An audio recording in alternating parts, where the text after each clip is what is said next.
So yesterday, the jobs report came out, and it was not as good as Donald Trump hoped it would be. It wasn't the worst thing in the world. It just was kind of on line with what a lot of people have expected to come down the pike after Donald Trump's damage to the economy, the world economy, the United States economy. I mean, the stock market crashed when Donald Trump announced Liberation Day. That wasn't because of someone in the government. That was because of him. He couldn't blame the commissioner, the head of the Bureau of Labor Statistics, on that one, because that's all him. And so now that there's some downstream impact from his tariff debacle, he's blaming everybody else, firing a woman, a 20-year veteran of the United States federal government in a high-level role, who was appointed by, we're going to get to this, but appointed by a president and confirmed by the Senate, one of whom voted yes for her was J.D. Vance. This is Donald Trump talking about having fired her yesterday because I didn't like the numbers. But we know Donald Trump is not a numbers guy, so it doesn't matter what he doesn't like or what he knows. He's a dipshit. Why did you fire the head of the Bureau of Labor Statistics? Because I think her numbers were wrong. Just like I thought her numbers were wrong before the election. Days before the election, she came out with these beautiful numbers for Kamala. I guess Biden/Kamala. And she came out with these beautiful numbers trying to get somebody else elected. Then right after the election, I think on the 15th, November 15th, she had an $800,000 or $900,000 massive reduction. Said she made a mistake. That woman's numbers are. And then during the Newsmax interview yesterday, he was asked about this, and he had this to say, expounding just a little bit more than he did on the White House grounds. The jobs numbers came out this morning. I guess they were lower than expected, but you've announced that you're firing your a Biden appointee, the head of the Bureau of Labor and Statistics. Her name, Dr. Erica McIntarfer. Tell us about what was going on here. Well, it's a Biden appointee, and we've had problems in the past, and we had problems even before the election. You remember those wonderful results that were put out just before the election, and everybody said, where do they come from? Then I think they adjusted it after the election, and we had some difficulties with her, and there had been a lot of questions, and we fired her because we didn't believe the numbers today. Even though interest rates are too high, we have a terrible head of the Fed. He keeps interest rates too high. I could understand that, but I don't believe those numbers. I think because we're doing so well, and we fired her. This is not something from just now. This was before the election, where she got, meaning Kamala. We thought it was Biden, but it turned out being Kamala, where they got very, very strong numbers. I said, what's this all about? And they adjusted them, and then later on they adjust them, I guess, downward. But we don't want that. We want straight numbers. And look, with any story like this, there's a whole bunch of moving parts. Yesterday, watching CNN, Aaron Burnett went through and kind of broke down some of the more fast-moving parts and the things that add color to this story. And I want to share this with you before moving on, where Donald Trump just gives up the game that these numbers are real.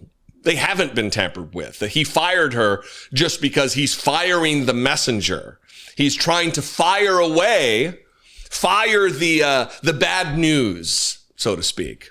Here you go. And here are some more facts. Erica McIntarfer is a 20-year U.S. government veteran. She was confirmed to run the BLS by the Senate with overwhelming bipartisan support. Senator J.D. Vance at the time, of course, backed her, voted for her. And to be clear, her termination tonight is for political reasons. There's no evidence the jobs numbers were manipulated as Trump is claiming. There's no one credible or serious who's saying any such thing.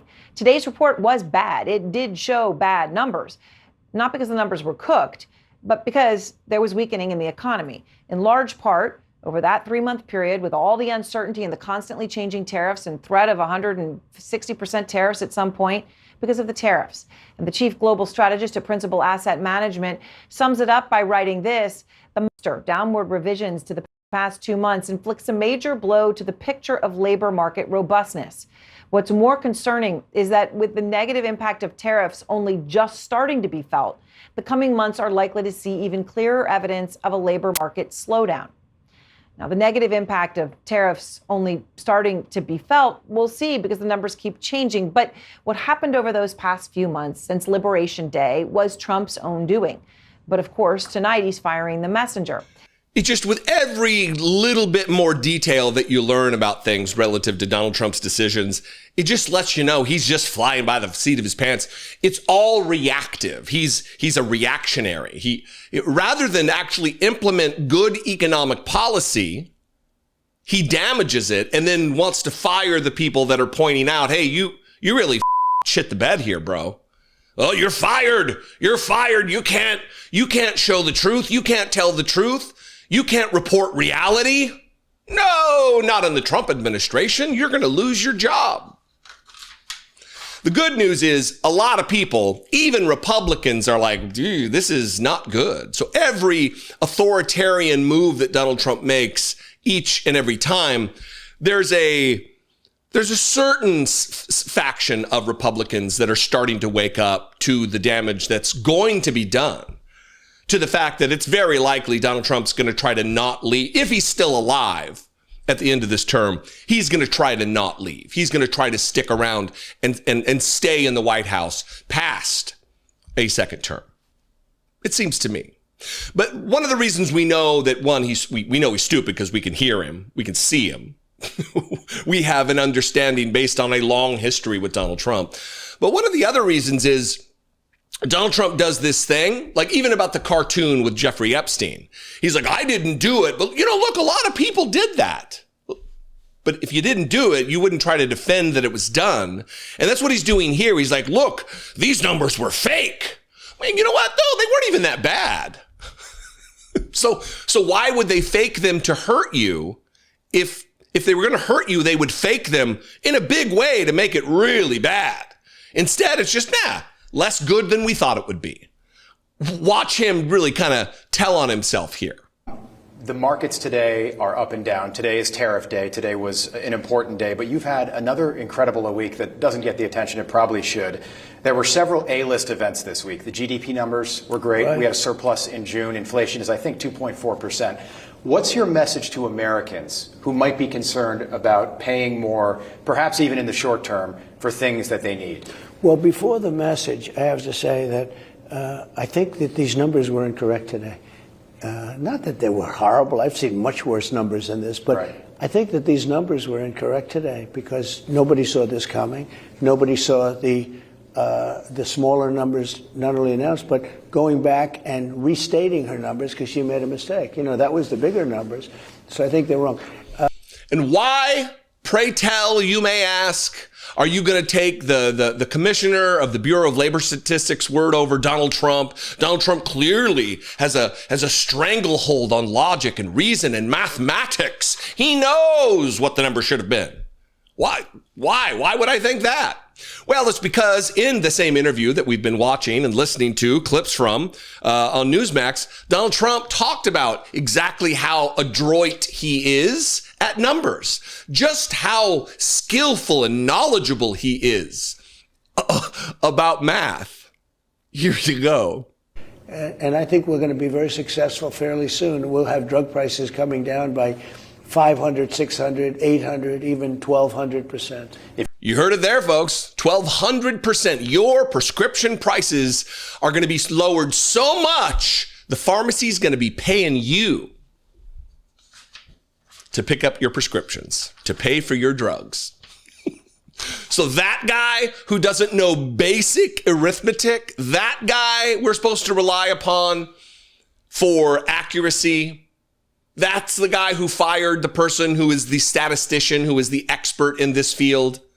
He knows more than her. He knows more than the Fed chair about where the interest rate should be. The guy who thinks he's going to lower drug prices 500 million %. What are we doing here? Anyway, what do you think? I invite you to this, what I think is an important conversation. We can have it in the comments below. You can also call my voicemail line and leave me a fewer than 3-minute voicemail, 714-576-4054. And of course, as always, you can email me daily at dollemore.com.